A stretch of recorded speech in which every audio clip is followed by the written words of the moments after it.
Quality Radio.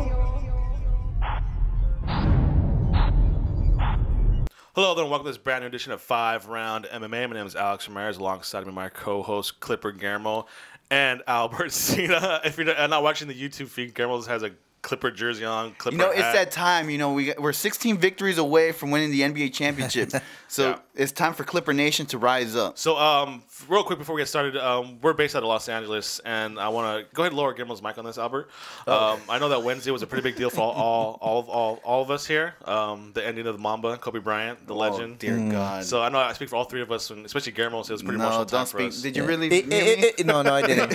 But it's funny because for me it was a double-edged sword. I'm just so happy. 20 years. I had a bunch of fakers tell me about the game, and I'm like, dude, I don't want to hear from you fakers out there. And it made me mad too because people talk about, oh, did you watch the game? Did you watch the game? First of all, it's that Kobe is so intimate to me. I had to watch that by myself. I didn't want nobody seeing me. I want to see people seeing a grown man cry. With a tear in my eye. I recorded it. I saw it probably at 2 in the morning. When I felt I felt like I can take it because I kid you not, I was at the Dodger game. And all they did was show the last how many his stats or something. My eyes started getting watery. And I was like, dude, I can't handle this. You stand up and do a salute too. I can't handle it. I couldn't handle it, and I had to watch it at 2 in the morning. This really pisses me off because if he was really a Kobe fan, he would have been watching the Laker game and not the freaking Dodger game. True. Second thing, he would have been watching every Laker game instead of just watching that's funny. The season finale. That's funny. Obviously, you haven't seen the holes in my wall because I saw most of the Laker games I could watch. All right. It's second one, like I told you. I think I watch more Laker games and Clipper games than anybody in this world. Well, that's usually the case for most haters out there, right? Yeah. And plus, I'm all about the future, bro. Okay. I mean, was it a beautiful? It's an NBA podcast. Let's get to it. Was it a beautiful story? Yes. Am I looking forward to Julius Randle? Yes. Well, hashtag till the draft is top 3 protected, so we'll go. Yes. So there was MMA over the weekend. UFC returned to Fox with the UFC on Fox Fight Night live from Tampa. This was a card that had a bunch of shuffling around. The main event was removed. The co-main event was removed. They had to move some stuff around because Machida got hurt. Tony Ferguson got hurt. No, Machida got busted for PEDs. He didn't get busted. Yes, he did. He got busted. Then he admitted. He admitted to it. Well, say that. So after he got busted. The main event was Sugar Rashad Evans versus Glover Teixeira. So go ahead, start round number 1 for me here. Starting now. So let's go ahead to the main event, which was a pretty pivotal light heavyweight bout, I thought. Former champion Rashad Evans, former top contender Glover Teixeira. It did not end the way well for Rashad Evans, who got knocked out by Teixeira in the first round under 2 minutes. So I want to kind of focus this first round kind of on Rashad Evans. This guy's a former champion. Prior to the fight, Brian Stan, Dominic Cruz kept saying if he's motivated, he'll do good. He was hurt, but if he's motivated. So this guy's a former champion, known for knocking out Chuck Liddell and his famous head kick with Sean Salmon. So why is motivation to see a key component coming from Rashad Evans, who's a former champion, and you would think he started his own camp? Is this the end of him? Should he move down weight division? What happened to Rashad Evans? This guy was supposed to be the man, I thought, before Jon Jones I think he got too comfortable in the booth. I mean, he's great on the talking at the fight. And at what's someone call it, the before and after. Yeah, Fox Sports analyst. Fox Sports analyst. Same thing with Frank Mir. I mean, it felt like Frank Mir when he's motivated, he'll perform. But I don't know why they're not motivated. The title should be the motivation. That should be the goal. If they're in the UFC, if that's not the case, get Rashad Evans out of the octagon and in the chair. The only argument I can make why that's probably true. Remember the Phil Davis fight, how much beef was there and how much real smack talk was there. And he ended up being Phil Davis. Yeah. And technically, Glover Teixeira lost to Phil Davis. That's his last loss was against Phil Davis. Yeah. And Rashad has a win over him. But maybe Rashad was just that motivated to beat Phil Davis. But then he said, I saw an article earlier this week, and then he's the head games between me and Jon Jones really drained me for that fight, so I'm never going to do anything like that again. So the beef, does he want the beef? Or what? You know what I mean? Does he? You always have to have the beef. To me, I think that you got look back at when he lost to Machida, I think, because he was more of a dynamic fighter before he lost to Machida. Then he gets knocked out, loses his light heavyweight title, and then all of a sudden becomes like a decision machine. I mean, prior to Machida bout, he had 4 KO victories in the UFC. Since then, he has 2. Well, so, I mean, the thing is that I've noticed is that people know since that fight, that he's capable of getting knocked out. Yeah. So with Rashad Evans, just watching his fight, he's been very smart about not taking shots. So he's been wrestling, doing enough to get the decision victories, which is smart. But I mean, like it seemed like Teixeira said, forget all that. I'm gonna push the pace. I'm gonna get him against the cage, and it didn't even take much to knock him out. I mean, after Machida, he beat Rampage, Tito Ortiz. I think his biggest win was against Phil Davis, but he lost to Jon Jones, lost to Little Nog in that boring fight that was a completely that's what I'm saying. A sparring session. I mean, he beat Dan Henderson and Chael Sonnen, but then lost to Ryan Bader and Glover Teixeira back to back. Even the Dan Henderson fight, I mean, remember it was more slapping. They were giving each other's high five more than anything. Yeah. So I think Rashad's playing the safer route, trying to do enough to get those decision victories. To me, I thought this guy was gonna be the big star. Sugar Rashad Evans, and then he just kind of fell off the.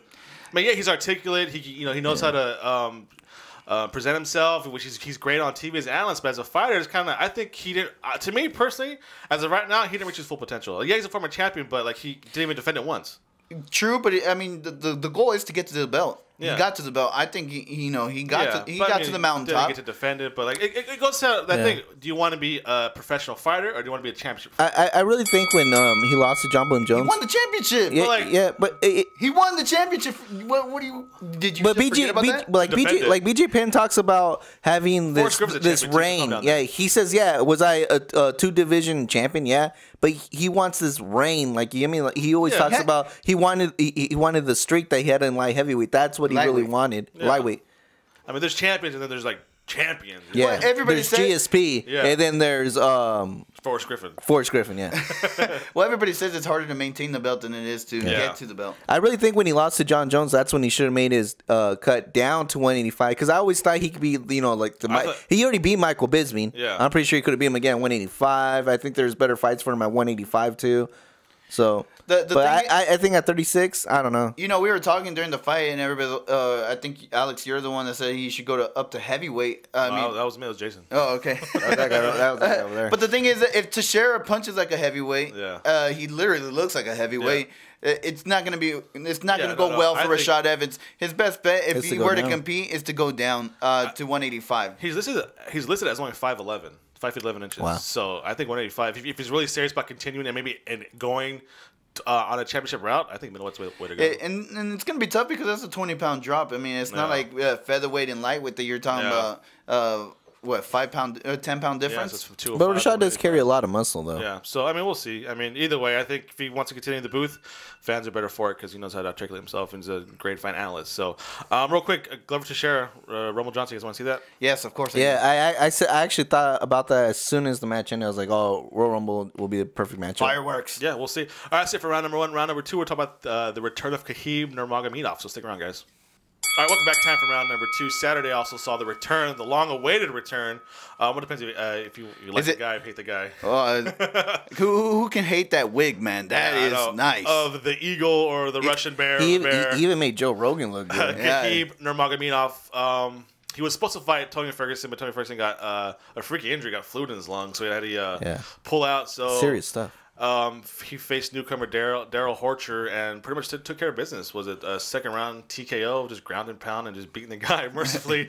So just thoughts and reaction to the return of Khabib. Is this guy? Did he lose a step? Or is he back where we left off? You know what? I was very critical before the fight. I think that this fight really helped Khabib because that first round, I think Khabib was a little hesitant, but because he wanted to shake off the ring rust. And then once the second round, I mean, it was so one-sided. Yeah. So I think it was a good thing. I think Khabib is back. Yeah.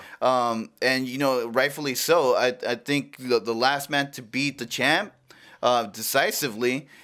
He's right there in title contention. Yeah, it was pretty much 2 years to the day that he returned. He last fought April 19th, 2014 against Rafael dos Anjos and returned April 16th, 2016. And what's funny is when I was watching the fight, I was watching it with my wife, and I told her, hey, you know what's weird is, and she's like, what? She's like, that guy hasn't fought in 2 years, and he's still second ranked in the lightweight division. That is crazy. What does that say about the division? Either that's a testament to the division or a testament to him. Or a testament of who he's been, how he's beaten those individuals. Well, I think we all know that he's probably ranked number 2 because of Twitter, right?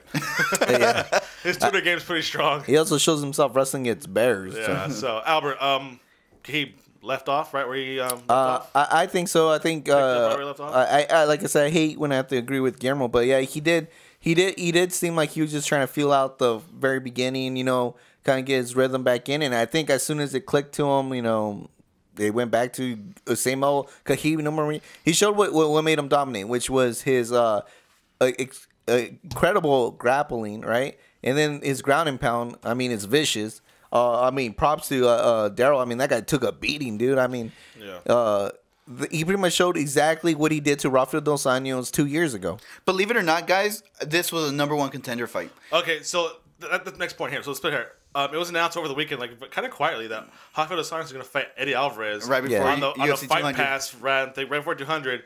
So I think Khabib called him out for November, October, At Madison Square Garden. But Tony Ferguson's still out there. He got called out by Michael Chiesa. So map this out for me. Where is the lightweight division now? So Eddie Alvarez versus Rafael Dos Anjos. That's set now. So who's Khabib no matter what? Well, the thing is, Khabib still that beef with Ferguson because Ferguson's still calling out him on Twitter. So where do we go from here? I think that ship has sailed because if you're Khabib and so let's say Dos Anjos were to win at UFC or the Fight Pass, whatever they haven't even named it at that Fight Pass, the last person to beat him was Khabib. Yeah. So for him, he even said it after that he would rest up to November to face Rafael Dos Anjos. For him, if that opportunity is there, why would he take a chance, or not a chance, but why would he take a fight with Tony Ferguson and kind of derail this possible title shot come November? Albert, do you agree, or what are your thoughts? I think Khabib is gonna wait, and he's also gonna get it. Will he get it if he waits? Yeah, I think it'll determine how the matchup ends up. I mean, if for some reason Eddie Alvarez wins. He's not too confident about that. For some reason, some miracle happens or what? It might throw a little wrench, but I still think Nurmagomedov will still be the first contender regardless. Yeah.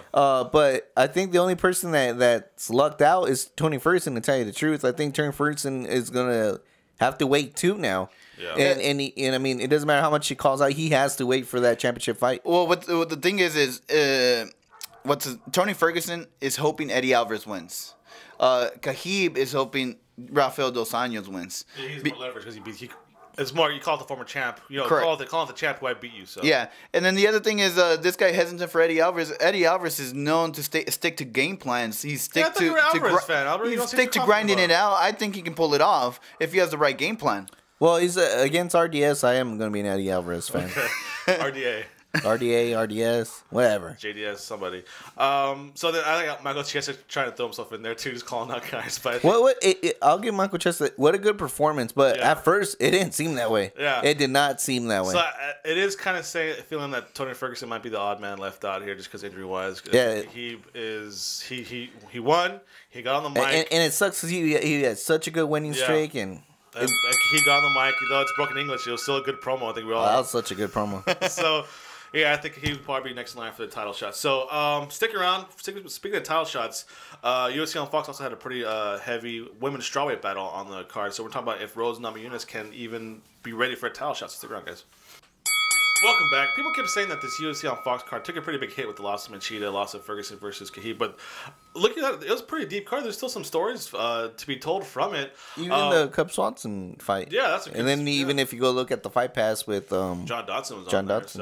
So let's go into this one, the women's strawweight, but the co-main event, which was Rose Namajunas versus Tecia Torres, which people kind of were buzzing about before and still after, because now we might have a new contender here in Rose, who was on a 3-fight win streak, who was last seen kind of slowing down the hype train that was Paige Van Sant back in December. Now she a pretty solid win over Tecia Torres, but now I wouldn't say that. You wouldn't say that? No, I had Tecia Torres winning. Oh, okay. But you picked it before, so she's only 5-2, but she's only 23 years old. Rose was the runner-up for the tough season. She lost to Carla Esparza. Just for the sheer lack of other options, there's might be anybody else out there to face Joanna Jędrzejczyk or Claudia Gadelha after they win. So can Rose pull it off here? I mean, people had pegged her for the future champion once the division started. Remember, she was like the Ronda Rousey, Dana White called her of the strawweight division. Albert, what do you think? I mean, you've been following this division pretty closely. Is she capable now of winning the title? I think or still a couple years away. No. I think she matches up with the current champion really good.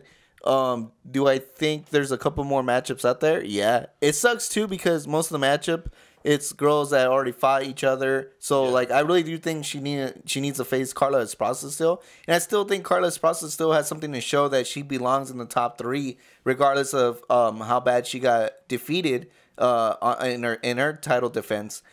Because I really do think if you look back to that fight, she dominated that ground game, and if you really want the best people fighting, I think she really has to go through Carla Esparza. And I think that's a better matchup too anyways, because you don't want to wait too long. I mean, the more active you keep, especially in this division, I think the more relevant it is. Guillermo, 5-2, 23 years old. Can she? Well, if you guys think about it, I mean, like, she was already in a title fight. Yeah. Well, yeah. So she has the experience of what it takes, or the jitters, or the butterflies, the nervousness. Yeah. So, I mean, she's been there. And against Tecia Torres, I felt like she knew the importance of that fight. Yeah. So I think that she's capable of getting another title shot. I don't think she needs to wait for Carla Esparza or fight Carla Esparza to get that title shot because of the. She's had the experience. Yes, she needs to avenge that loss, and I'm sure if she ever wins the title, Carla Esparza is going to jump all over that. Hey, I beat you for the inaugural belt. Yeah. So I think, but does she deserve one? Is she the next in line?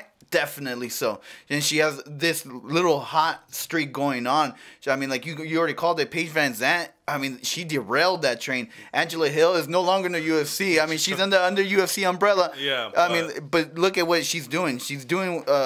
She's gotten on fire, and she's demolishing these individuals. Besides Tecia Torres, I mean, like look what she did to Paige Van Zandt. Yeah. So I think obviously they're going to air the new season of Tough in a couple weeks actually, which is coached by Joanna J and Claudia. Did you guys see the previews for that? Yeah. By the way, 2 former guests of ours are on that show, Eddie Sanchez and Jody Escobar. So check that out. I think if she wants to wait as long, I think when's gonna be the finale in August? Albert, do you know when the finale for that's gonna be? Or June or something. Anyways, like that. So it's basically she wants to wait out and just kind of hang out and not take a fight before then. But I think you guys are right. I think she probably is the next in line. I mean, like I said, Dana White did peg her as a Ronda Rousey of the division. I think this is a star. I think they got a little distracted by Paige Van Zandt popping out of the scene, but I think Rose Namajunas has been kind of the steady one. Like, hey, I can be the future of this division. She has a cool haircut now. I mean, she has Hyper Dye in her corner as Pat Barry. And if she needs a mouthpiece, that could be the mouthpiece. If that's what you guys have against Rose, I'm saying. Her. Well, I mean, Pat Barry's successful career, but I mean, like, it's a pretty cool dynamic. You know, she could have that, and Pat Barry could be her mouthpiece, her Paul Heyman to her Brock Lesnar, so to speak. So, well, if it does, let's say Gohea beats Joanna J. You know, there's probably a trilogy going on there. So then that Carla Esparza fight is available for Rose to really establish herself as the #1 contender as well. Albert, anyone want to add to this division? I think after we see the show, we'll probably see a pretty big fight. Because I heard they kept crashing it in the show, and also keep in mind that the Tough is another women's division, so we might get more into it. So I mean, let's not. You know, well, who has jumped ever from winning the Tough to like Carla Esparza? No, well, I mean that was different. That was inaugural, but winning Tough to immediately title contender. Matt Serra. That was part of the that. But that was the. But he was already an established star, and that's true. So I mean, that's it for round number 3. So we're taking a quick little break. I think it's always cool. The strawweight divisions seems to be more in the news now than the bantamweight division. I think a little more.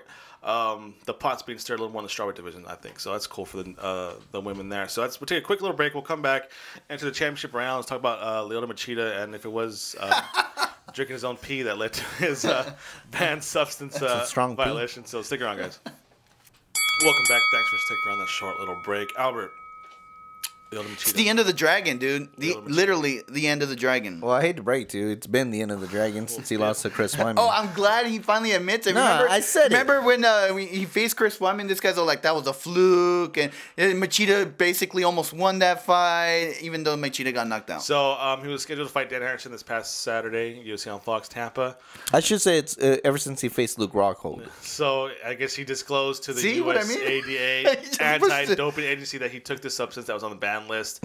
Therefore, he was. It was the end of Machida when Jon Jones destroyed pulled from the him. card, and now I assume he's suspended. But At least he admitted it, right? I mean, that's what. No. technically, he didn't fail a test. Yeah, he didn't You know feel what? nothing. I'm He sick and didn't fail it. tired. He didn't get caught. You know, I'm sick and tired. Like even Yoel Romero, I'm sick and tired of No, that's athletes. different. That's athletes different. saying that I did not know that was a banned substance because that's what Machida said. I did not know that was Yeah, banned. but it wasn't It- banned the previous year, guys. Come on. It doesn't matter. You have managers, you have other fighters in your fight camp, And that's why you fire managers. And you're gonna tell me that nobody knows that there's a rule change, that nobody knows these new banned substances, nobody checks what you're taking. Well, I kind of want this round to about. Are the guidelines clear enough? Do you guys know? Is there a copy of that we can like read that they give the fighters? I know, like I'll give you an example. Yeah. I coach soccer. Yeah.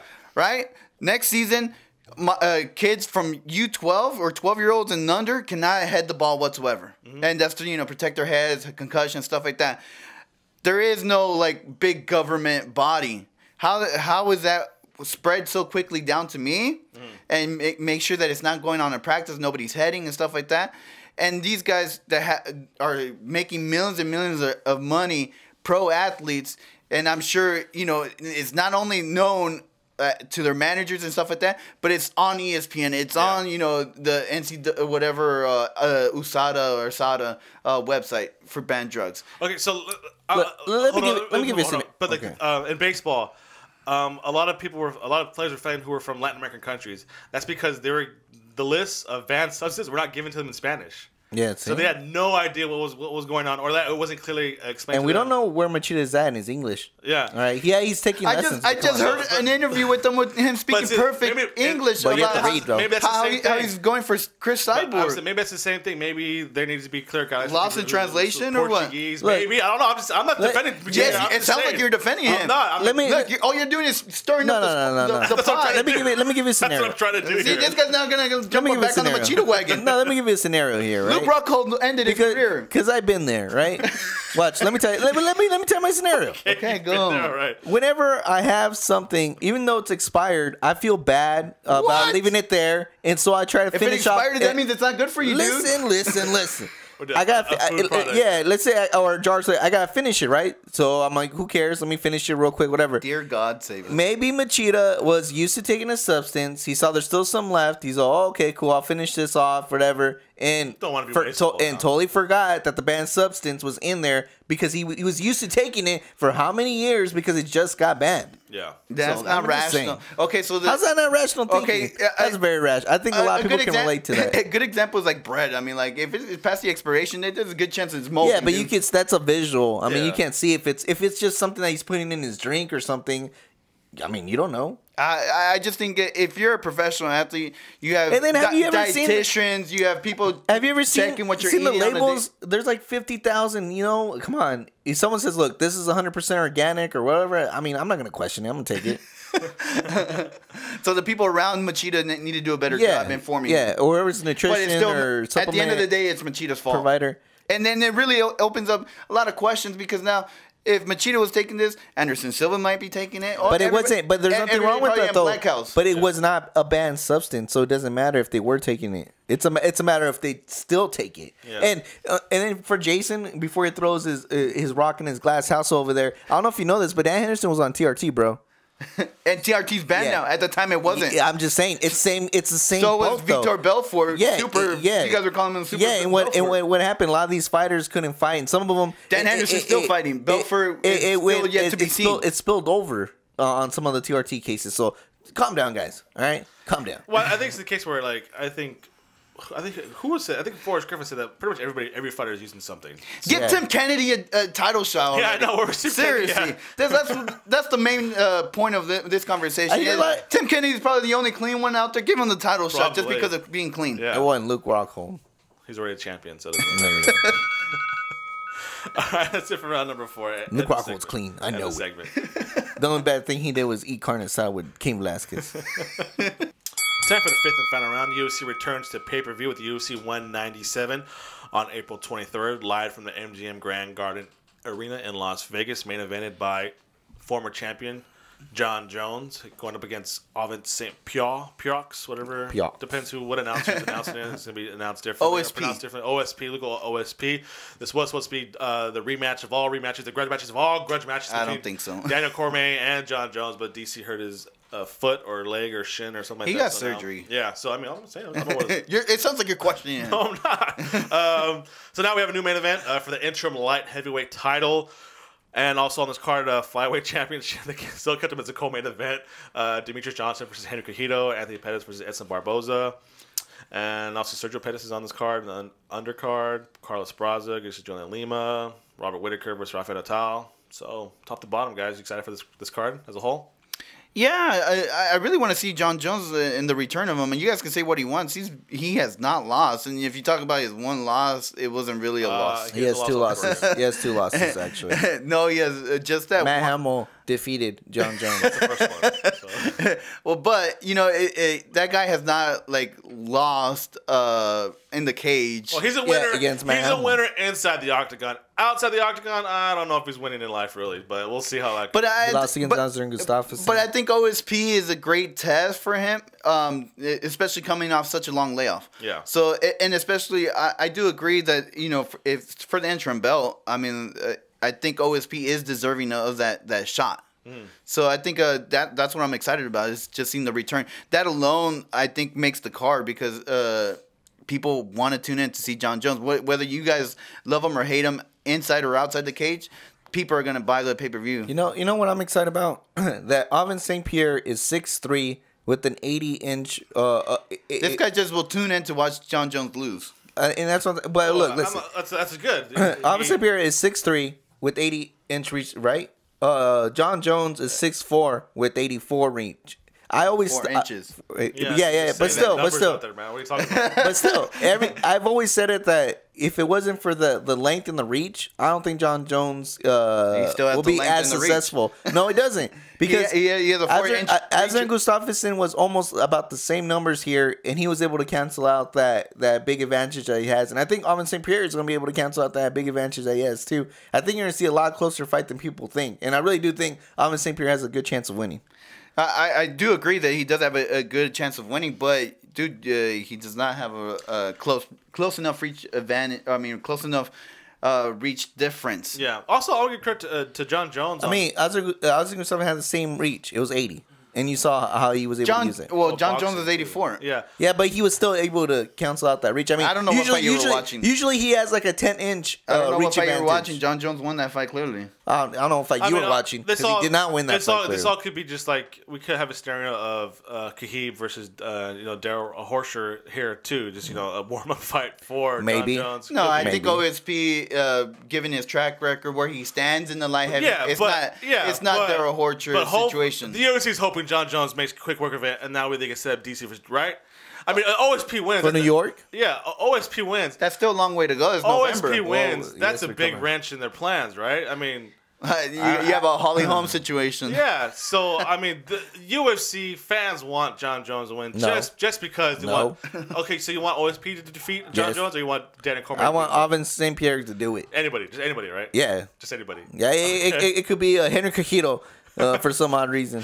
The only thing I would say for the advantage for the UFC if OSP were to win, it kind of because to me the light heavyweight division is quickly declining. Oh, that's stale right now. Yeah, it's very still. Maybe it'll force Jon Jones to go to heavyweight, right? It can force him to go heavyweight, but I mean, like that light heavyweight division, if OSP were to win, it creates a lot more fresher matchups for the title. I mean, OSP versus Daniel Cormier, and then the winner or whatever could face other potential. Ryan Bader might have a chance, guys. Okay, That's so- all I'm saying. Okay, this was supposed to be a preview of UFC 197. Now we're down to 30 seconds left, and we just talk about the main event. So That's the power of Jon Jones, I know, just look, like Conor There's McGregor. going to be a bunch of new champions that night. Henry Cejudo's going to win it. Oven St. Pierre is going to win it. And then we're going to see a couple first contenders out there. I know a big one to look out for is, what was it? I just clicked on the wrong fight. you're It's just frustrating. killing 10 seconds. Sorry. Now, bro. No, Whitaker. Because Whitaker had an awesome performance against Uriah Hall just recently. Yeah. And we'll see if he can continue that The same. inconsistent Uriah Hall, that's not impressive to me. It is when you beat my boy Dude, I can't even know my boy's name. Wow. Musasi. That's it for today's show. UFC 197. He's not in his A game today. I guess It's not. not. 84 inches compared to 18 inches. There's a difference. The last- No, but he usually has 10-inch reach advantage. That's what Last you time don't I saw understand. that, I think he saw the side effects from Kobe Bryant. Because remember when Daniel Yeah. Bryan retired? It is, the it's whole true. week he was just like off. So it's true, been a rough man. year. Kobe Bryant retires. It's Daniel been Bryan it's been retires. emotional year, man. What the heck? UFC 197. Can I takes catch a place break? April 23rd. I could, because Shinji Nakamori's back now. MJ Grand Lab on pay-per-view. That's it for today's show. I want to thank our fine line of sponsors. First with Rock. You got to add the end of Machida, too. And then the Machida as well. Rock and Green, eco-friendly cleaning products, 5 rounds, clothing line, of course, the RMA Foundation Redemption Martial Arts Rise Up Against Bullying. Make sure to follow us on Twitter and Instagram at FiveRoundMMA. Like us on Facebook, subscribe to us on iTunes, YouTube, Podomatic, and please visit FiveRoundMMA.com. You can also check out this podcast at FightBookMMA.com under the podcast page. That's FightBookMMA.com under the podcast page. Albert Cito, what do you got? AJ Styles will make Roman Reigns humble. Bullet Club debut too. That's This is good. what I'm like. Oh, yeah. The cream of the crop. You are now listening to Afro Mighty Radio.